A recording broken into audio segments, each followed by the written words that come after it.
Well, it happened. Hell froze over. After all the trash that CM Punk talked about WWE in the past 2 years he was in AEW, lo and behold, the end of Survivor Series, after they already had the credits and after they said goodbye to everybody, CM Punk has returned to WWE.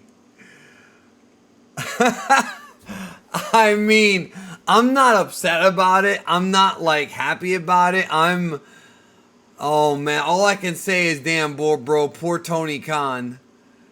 Bro, poor Tony Khan, bro. Like, I feel bad for him because the guy had his best intentions to like do the best he could, and he got put in a tough situation. There were all kinds of rumors about like WWE sending Punk down there to ruin the company. I don't believe that. That's a bit much. But still, it's one of the biggest shocks of the evening, I would say. It's one of those things that isn't shocking, but it is. You know what I mean? Like it wasn't shocking, but it was. Anyways, my thoughts on Survivor Series 2023. Super memorable show. Not just because CM Punk returned, but also Randy Orton. What a pop he got as the fifth man on Team Cody Rhodes. What a massive reaction he got, man. The people were chanting Punk's name for some of the night, and then they chanted for Randy. And when Randy came out, man, they stopped chanting Punk's name. That both War Games matches were good. I didn't think any of them had the same emotional resonance as last year's War Games had with the Bloodline and the Sami Zayn story and him proving he was with them. There was a lot of story going into that show. And even though this was a good blow-off to the Judgment Day feud with, if it even is the blow-off, with Cody and these guys, what in the world is going to happen now that CM Punk, after all the trash this guy... Listen, Ultimate Warrior, Bruno Sammartino, Bret Hart, all these guys claimed they would never go back, and they went back. Steve Austin, like a lot of guys, thought they would never have returned, and they did. Never say never. So, but the matches were fine. Like, besides that, in the women's War Games, they had a cool moment where it appeared like Becky and Charlotte hugged and kind of squashed their beef. You know, remember they had that beef, they had that weird beef a couple years ago that wound up turning into like a real situation where they had like an altercation in the back. Looks like everything's cool now, at least from our perspective, but they worked hard, man, and the baby faces won on both teams.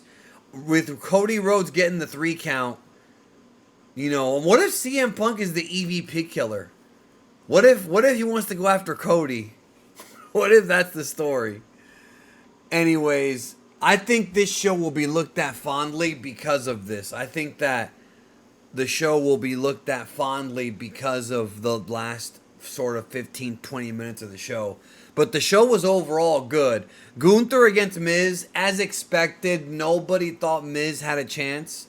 At no point in the match did I think that it was possible. Well, there was one near fall where they almost got me, but it's another win for Gunther over a guy who's been the Intercontinental Champion a bunch of times. Another notch on Gunther's belt. I don't know anyone who's going to beat this guy anytime soon. And to be honest, Gunther should not be dropping that title until WrestleMania or after. I said the same thing about Rhea Ripley as well. They've been doing a great job as champions. And they have good matches. And they're put over strongly even if they win. And that's good. That takes some good work. Speaking of Rhea Ripley, she wrestled Zoe Stark on this show. No Trish. They could have had Trish come back here to continue the feud with Zoe Stark.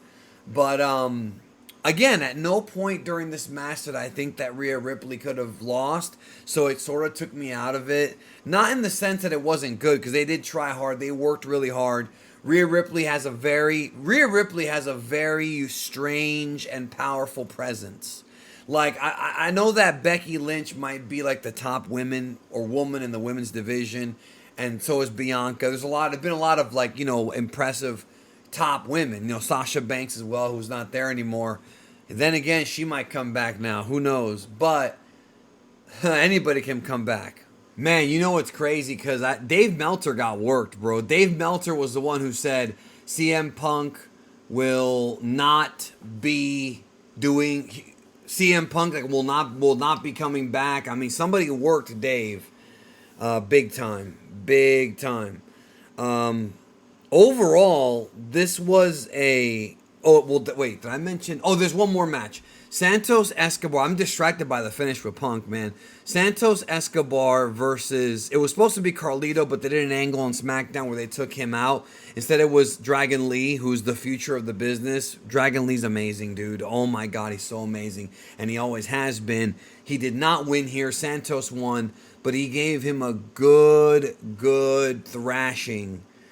A good thrashing in the match. The match was good. It was a good back and forth.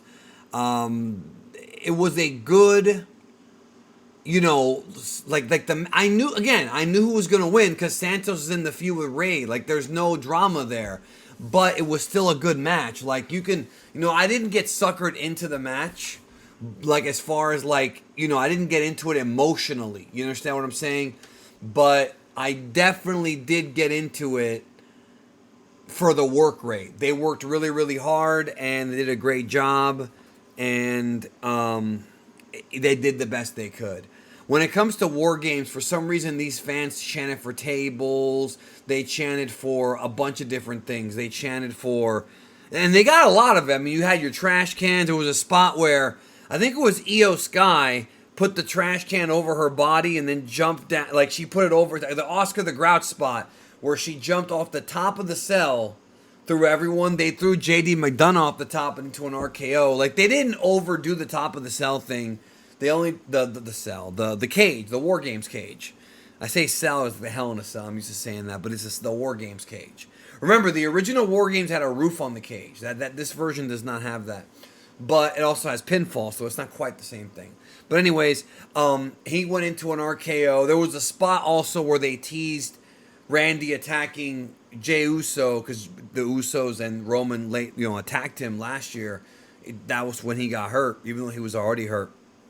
But what happened was Damian Priest was going to come in and then from behind to attack Randy, and then Jey kicked him to protect him. So, and then Dominic was about to jump in and Randy RKO'd him. So, oh, such good timing all throughout this show, man. So, thumbs up show, only 5 matches, huge surprise at the end.